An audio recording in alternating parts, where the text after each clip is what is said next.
Grand. Yeah, so episode 23, the Sold Out podcast, here with Wastefellow, a multi-instrumentalist producer. Yeah. I didn't know what to actually classify because the music is so layered in a way, you know. And I was kind of nervous. I was saying to the lads, I think the kind of producers ever get kind of cagey about what they're being referred to as.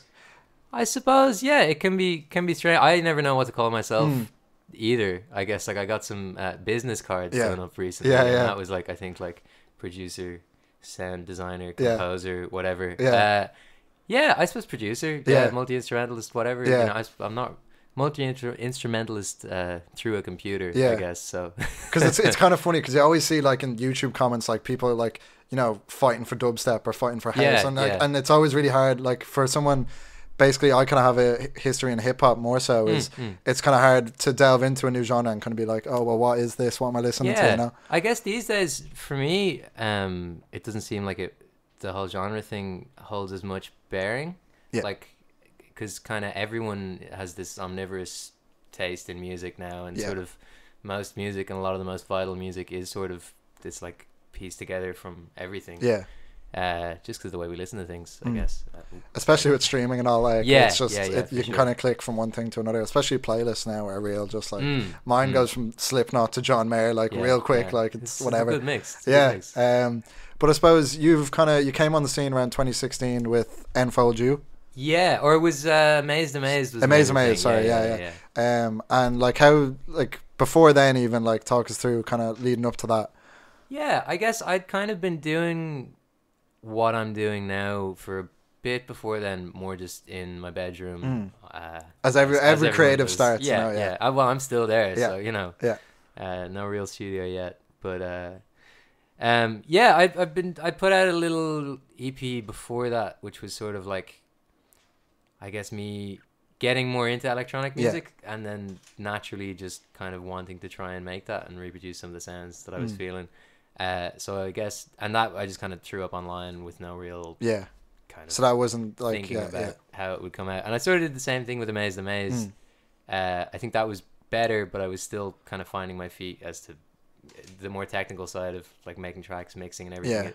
Definitely listening back to any of those tracks now, I'm kind of just oh, why did I do that? 100%. Yeah, but which I guess is the same with anything. But yeah, when that came out, then we did a video for one of the tunes, Wonder, with my super talented mate Connor Donoghue.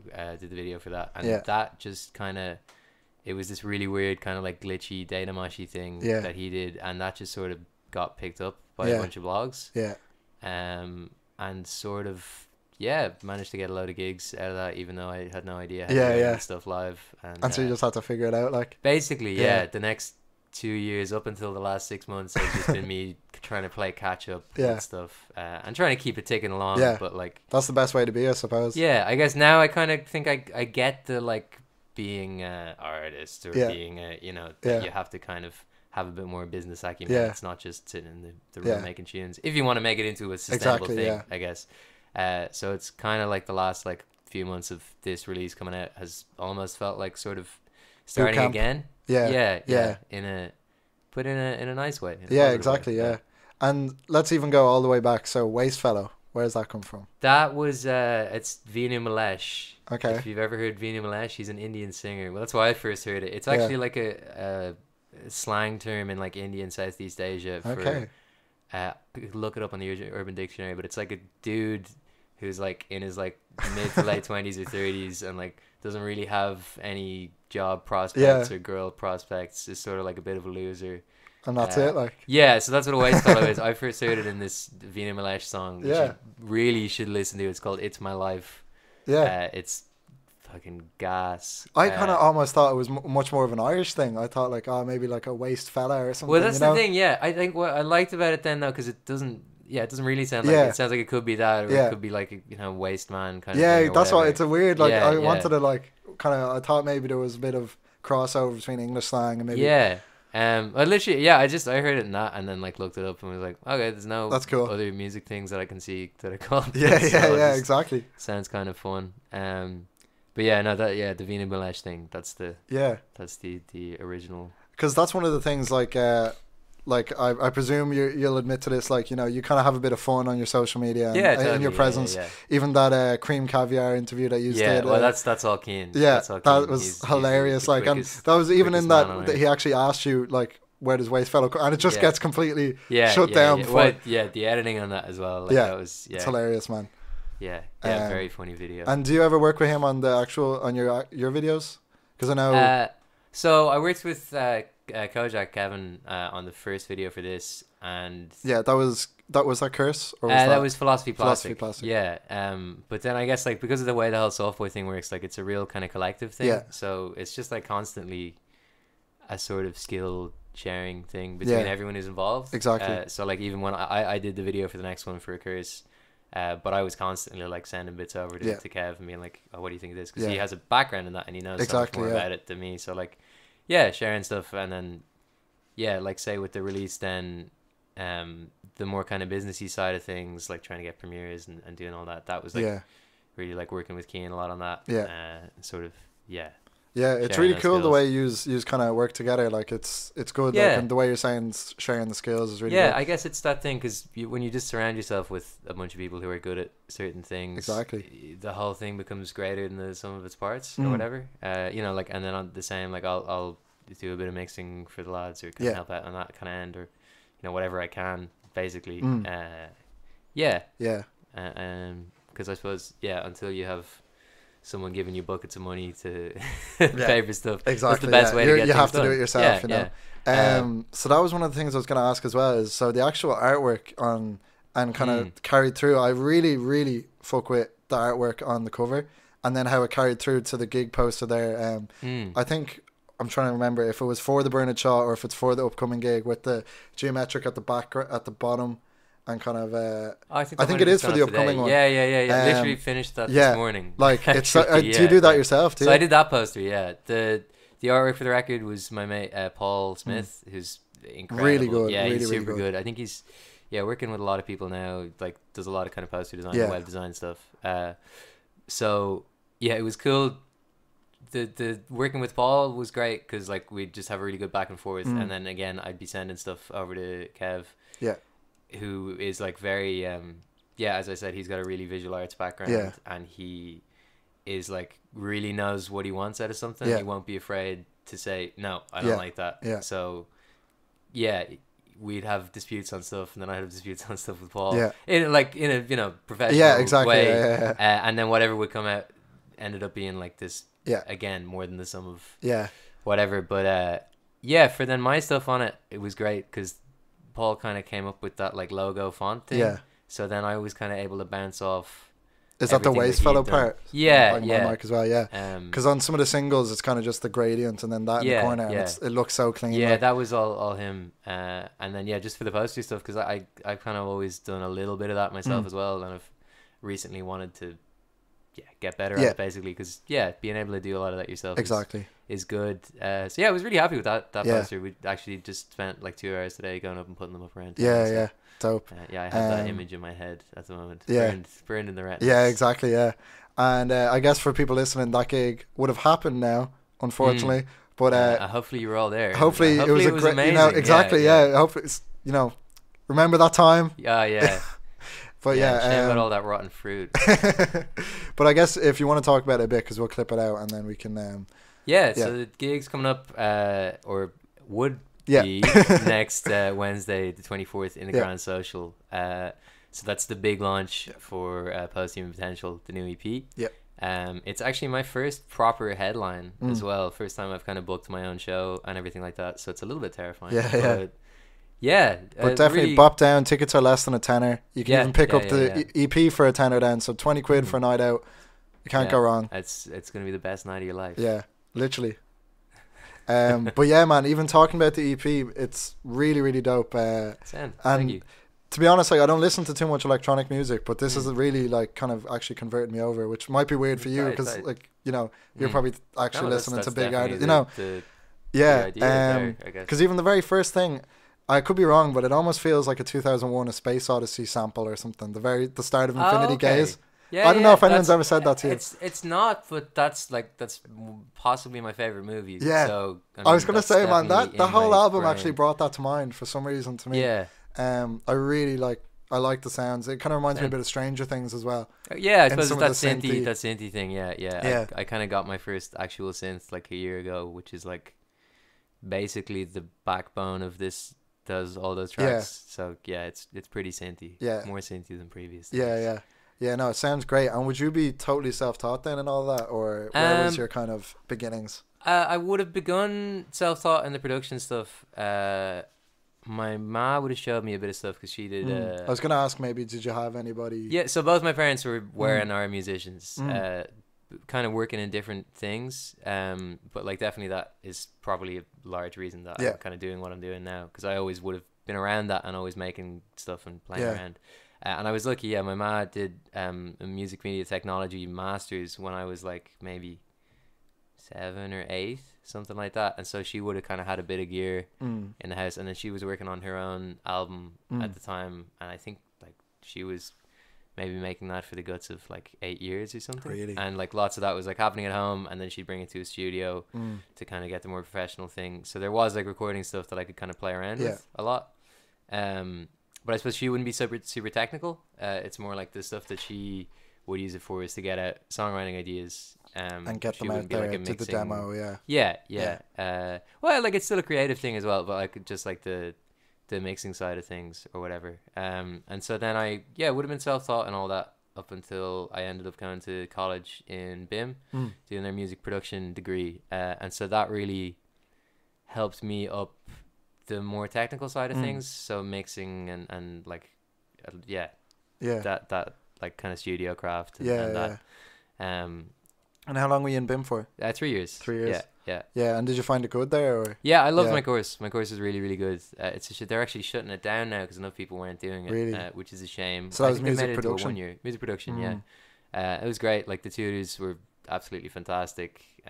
Really good facilities. Like it was like a fully kitted studio with like a 24-channel desk and everything, 2 rooms. Yeah. So kind of getting to work on that and everything was like a really big help. Yeah, because it's always interesting when you hear people talk about something creative and learning it in a college environment, because some of my friends are always talking about BIM, like about whether to go, not to go, or like, teach yourself or go to college. And it's even the same for me because I'm kind of graphic design based. Oh, cool, and it's a lot of things of, again, like I would have been teaching myself in secondary school on the side, and then you get to college and it's like, maybe I could just continue teaching myself. Do I actually need to be here or not? And especially when you start doing your own thing, like, you know, yourself and Softboy and everything, like, and, you know, it's looking promising. You're kind of wondering, like, do I need this? You know what I mean? And same with us, you know, it's like, you're kind of wondering, like, if I actually put all the time into just this brand or whatever, you know, will it work, you know? Well, maybe it doesn't, and then you're screwed. Yeah, I guess when it's a creative thing like that or whatever, like, in the end of the day, the degree is never really, like, I don't know if I will ever get a job based off my degree, because you could just link them to Spotify now. Yeah, do you know what I mean? Like, or like or for like more, any kind of work. Like even like I'm kind of trying to get into the kind of freelance composing and like sound design world a bit at the moment. Yeah, and like it's all just portfolio based. You know, they don't, like, if I'm messaging some dude about a game on the other side of the world, like, he doesn't know what BIM is. He doesn't. You know, he just wants to be like, okay, he's done this and this make and some this. sounds. That's really interesting. So you're thinking video games, movies? Well, like anything though. You know, games is one that I've been trying to get into because I feel like it's a slightly, I think it would land well. Yeah, it's an easier industry to kind of break. Like, it's still hard, but to break in, it's a little bit easier because you can have kind of professional level game projects that aren't billion-dollar things. Whereas like to have movies or or any kind of film more, thing is big budget. Like so it's a little bit more sewn up, I think. You know, there's already people who have a lot of those gigs. Because you can find some little like Steam startup kind of thing. Yeah, like, exactly, and you can get into something that is like a professional level thing and kind of build up that portfolio. Did you play a lot of games? I did. I don't play loads now. I don't have as much time. That's the the same thing I hear from everybody. It's like once you start getting busy and you're like, I can't just put 18 hours into World of Warcraft anymore. Like, that being said, I got the new Zelda game finally. Is that on like the Switch or something? I actually managed to emulate it on my computer. Oh, sweet. That's dangerous though. You could be like doing work, but then it's like that definitely had an impact for about a week, but I was thankfully able to limit it to once a week kind of buzz. But what sort of stuff would you have played? Just like because maybe that had an influence at all, maybe? Yeah, I suppose probably in some way, I guess. Like a lot of the Nintendo stuff back in the day. I think they just had the best music. Like I often find myself playing like the Pokemon Town music, like in the background, like the way people use that kind of lo-fi hip hop thing on YouTube. I kind of use Pokemon music and like Nintendo music for that. It's so relaxing, but then it's just kind of nice little boppy thing in the background. Like, I find the old school stuff is really interesting as well, because like up until the PS1 basically and things were on CDs, all the consoles had like a music chip in them, which is basically like a little synth or whatever, like a brain.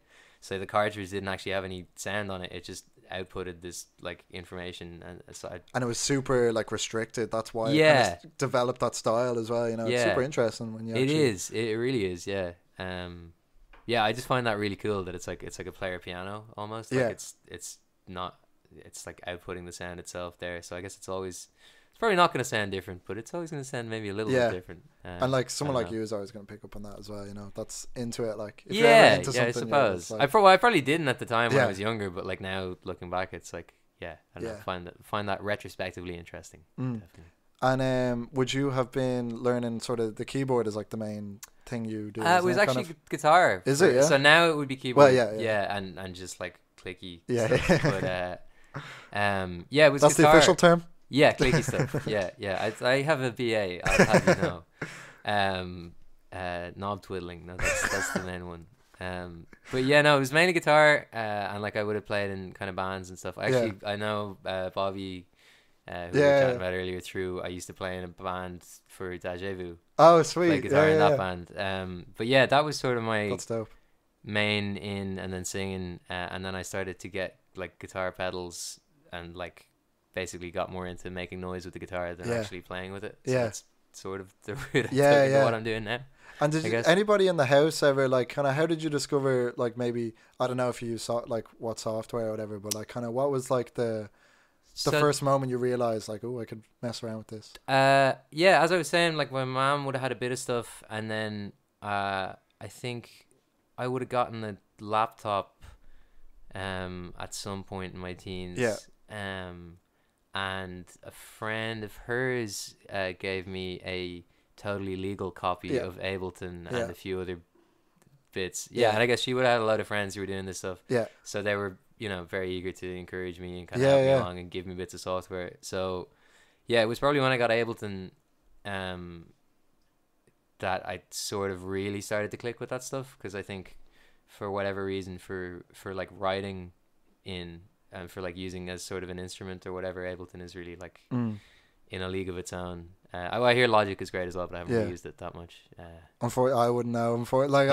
I just kind of thought maybe someone out there would someone listening is going to know, and I don't have the technical questions to ask. But, I can talk about the technical stuff forever, but like And there was something. I was going to say. So, were you listening to electronic music before you ever played around with it, or was it kind of the other way around? I suppose the reason I started making electronic stuff was because I'd started to get more into electronic things. Originally, stuff that was semi-electronic, like Radiohead, would be like my big like kind of touchstone of like. What's your favorite album? Oh, that's tough. It really is. It's like I feel like my Do you know what?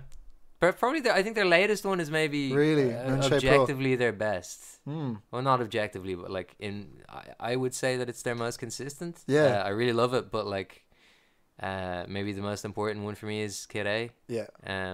But like I don't know, I think they're all pretty. I feel like that's the rock world's like what's your favorite Kanye album? Do you know what I mean? Like it's real for sure. Kind of what style did you like, or what era of Radiohead? But I feel like I sidetracked you. You were talking about them and like kind of stuff like that would have been like when I first got into them. That was when I first started started actively listening to music rather than just like, you know, my mate give me an Eminem album or a Limp Bizkit album or whatever and be like, oh yeah, cool, they're swearing. Not that I'm throwing any shade on Limp Bizkit. Limp Bizkit are great. But I suppose kind of obviously there's like the electronic-y stuff in Radiohead, and I would have kind of been given other things. Was really into a band Battles as well, who would have kind of a bit of that element. But yeah, I guess I think I started looking at more blogs and like got really into the needle drop for a while when I was in secondary school. Yeah. And so you would have linked into like some more kind of like current electronic stuff that was happening, and sort of started to develop my own taste through that. And then when I started going out to clubs, kind of got quite into dance music. True. And like the UK stuff. A lot of that was through friends of mine actually who were running a club night called Welcome for a while. Okay. And so they would have been putting on nights that kind of were really, at the time, they were maybe one of the only big ones that were really playing like kind of weird grimy stuff and all that kind of UK bass bits, or the only one that I was aware of at the time anyway. And so like through them kind of got really into that stuff, which then influenced what I was doing a lot. I suppose, if that answers. I can't remember what the original question was. I was just saying I think I was saying like the influences, or no, I was saying did you kind of get into it? Which came first, electronic music or you making electronic music? Listening to it, definitely, I guess. I think everything you do is just a product of kind of, you know, what you're taking in. Exactly. You just try and output it with your own spin on it then. And so kind of nowadays, like, what are you kind of listening? Is your music still varied, or are you kind pretty of varied? Yeah. I suppose I have thought about this a bit recently, because I DJ a lot now as well. So I kind of have like two different modes of listening to music. One is like where I'm listening to stuff with an ear towards like playing it out.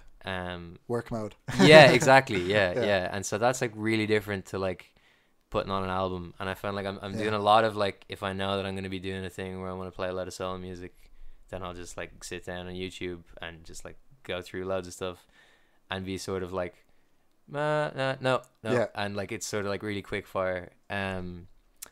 But then when I'm listening to stuff more for pleasure, I'll just like put an album on, and I find like I do that. I go through phases, and at the moment I'm like not listening to loads of albums. I'm trying to think of like recent stuff I've been really into. Because I think it'd be. Have you ever gone into maybe like the 1975 or something? They're like one of the kind of half really electronic-y kind of. Okay. Yeah. I don't know. I just thought maybe like that's like I'm trying to think of bands that have those influences or something that I listen to. They're probably like the closest I think that I would listen to though. Like I wouldn't have, like I listen to a lot of like Trippie Redd and like XXX and random stuff like that. So I'm kind of no good to you, but I've been kind of going back into hip hop as well at the moment. After, not that like for any reason that I'd stopped listening to lots of hip hop, but I just kind of had fallen out for maybe a year, and I've been kind of getting like a lot more into it now. But and then even the way I find it so interesting that the vibe I got off the EP was about 2001, and you said it was one of your favorite movies. Oh, definitely. Is there what are some of your other favorite movies? Just because I think this might be interesting, because it kind of ties into the soundtrack, you know. I think for sure. Maybe it's the sound. It was reminiscent of it somehow. That because I watched it fairly recently in the Lighthouse. I was at that as well. No way, that's fantastic. So dope. No, that was great to see super open screen. Like, it was my first time seeing it, so it really sick.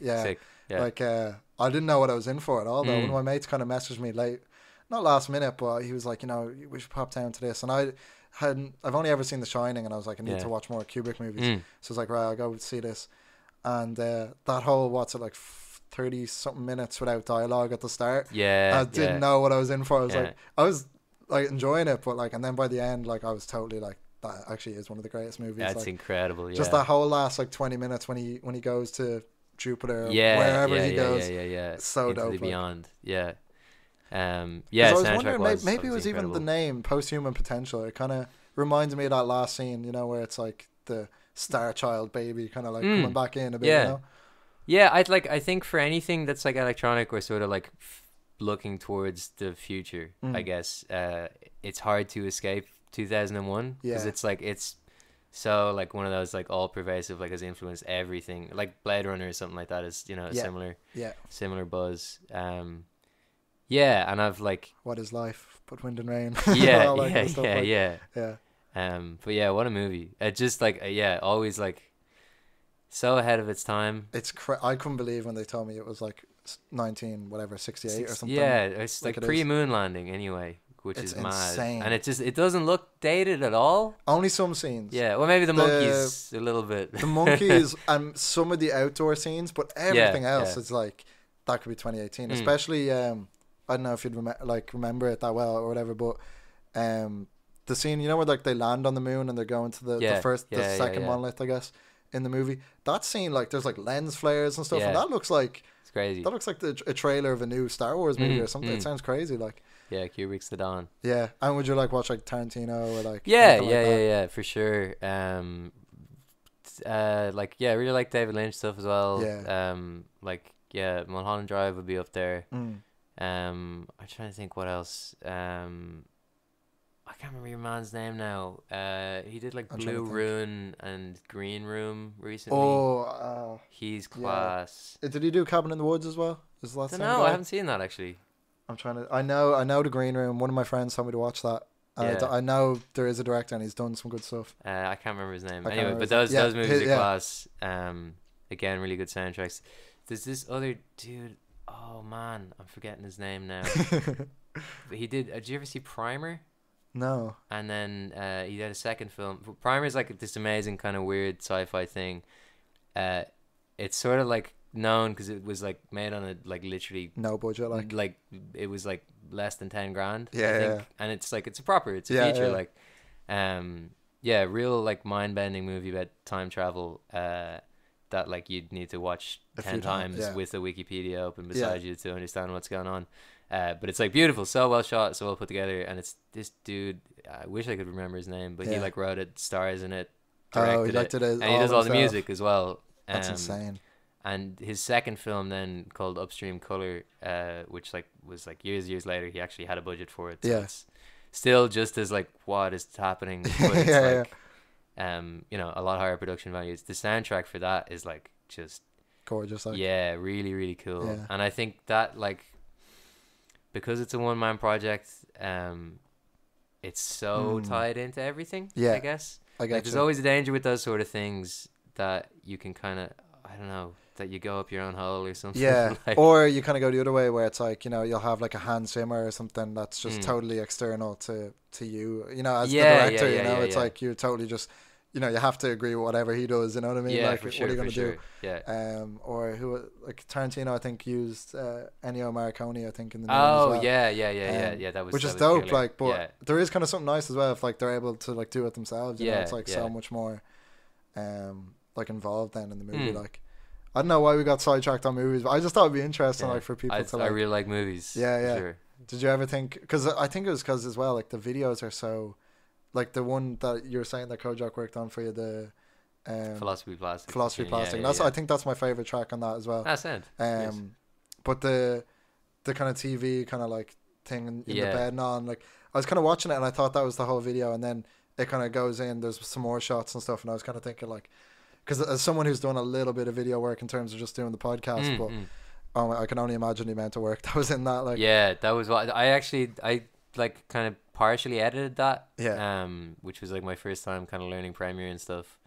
Just because we were kind of pushed for time, so it was like, okay, I'll do this assembly, and then Kev came over and like kind of fixed everything that I couldn't do, basically. Because it's everything. It's even the jacket you're wearing, the nice reflective thing, and then like it just all works so well. It's things that probably people just kind of like clicking in, scrolling through. They don't think about. But I'm like, that one little 2 seconds was probably a whole afternoon. You know what I mean? And then even like color grading and everything after that. I really enjoyed being involved in that. And then the second video, I kind of like did myself with my mate Becky, who shot it. It was really kind of rewarding to learn all this new stuff, I guess, because I suppose like video editing stuff and like even the Photoshop stuff or whatever, it sort of is not a million miles away from the way that I make music. Like it's all just locking yourself up with a computer for ages. So like it's a similar discipline, it's just like slightly different tools, I guess.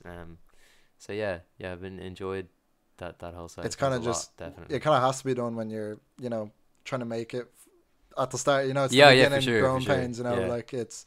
But I think it does add like a nice personal touch when you're able to like, you know, you don't just give up and kind of do something half-assed. You know, you can tell there's major effort being put in across the board on your artwork and on your videos and stuff. Yeah.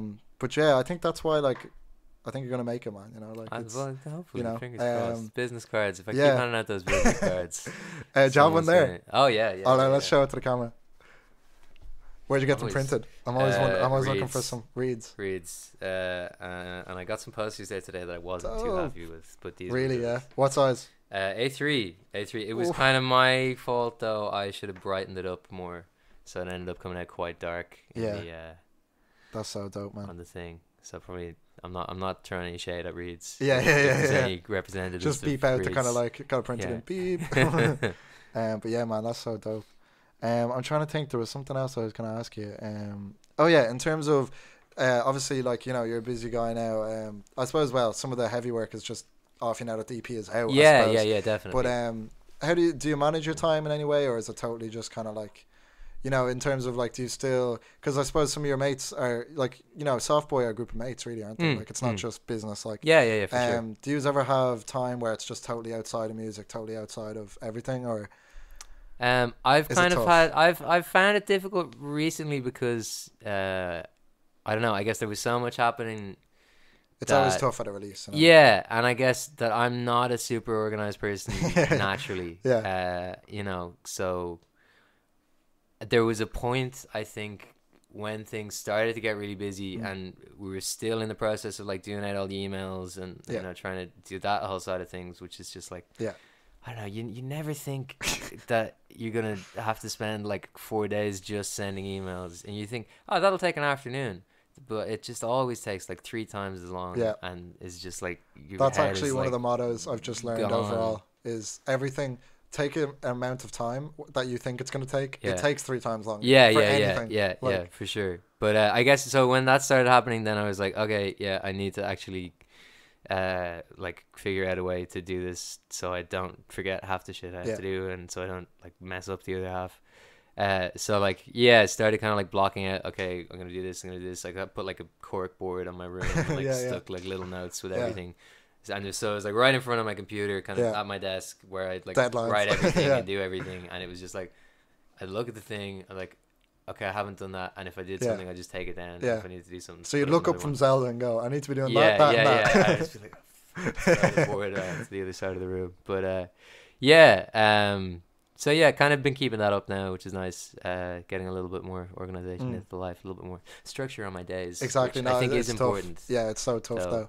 I feel like you think if you're not like this naturally organized person that like, oh, I don't want to do that, that's for squares or whatever, but I find like squares, what am I saying? But as soon as I did start doing that stuff, and just like little things, just generally so much happier throughout, just a lot more content. I don't know, I guess I kind of have a propensity to get a little bit worked up about stuff anyway. And then procrastination just doesn't help when you're like, I need to do that or whatever. Because you don't even realize it's like stressing you out in the back of your mind somewhere that like that's not finished or that's not whatever, you know. But it is. It's tough, So I think definitely always stay organized, kids.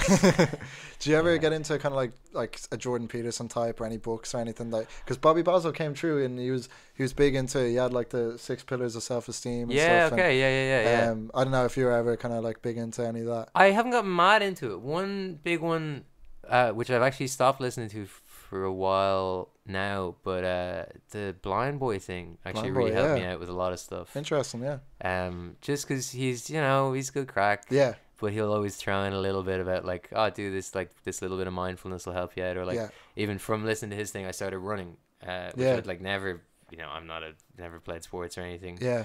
But just started running every morning and like, just like was like, oh, I just feel like way better. Yeah, that was one of the things I was gonna say when you were talking about kind of like lack of organization. Is one of my mates just recently kind of said to me like he just gets up and goes to the gym every morning, and at least that bit of productivity is done, you know. It's like a good start to the day and stuff. Yeah, and which I think is totally true. Yeah, a little endorphin burst. Yeah, you know. So little endorphin burst. Go for a run. It makes you take a shower as well. So exactly. But listen to Post-Human Potential on the run, in the shower, wherever you may be. Oh yeah. Listen to it on 2 sets of headphones. Play it, mute it on Spotify. Play it as you sleep. Is there any kind of particular vibe or something that you're thinking this record needs to be played in or anything, or like is there anything you were kind of going for in particular? Like, I think the thing with it, which I put in the press release, is it's like halfway between the bedroom and the dance floor. Yeah, I guess. That's a cool way of putting it. Part dance music, part like headphones. Oh god, everything's terrible music. So like, I don't know. I guess like some kind of really sad club where it's like just you on your own, and like a really like old DJ who's just like not into it at all, and just like or just maybe like shuffling with like your like 10th drink. But no man, I love the album. Catch them obviously Grand Social 24th of October, next Wednesday, but last Wednesday if you're actually watching this on the video. But yeah man, it's been an absolute pleasure. Thanks so much for having me on. No worries at all man. Perfect.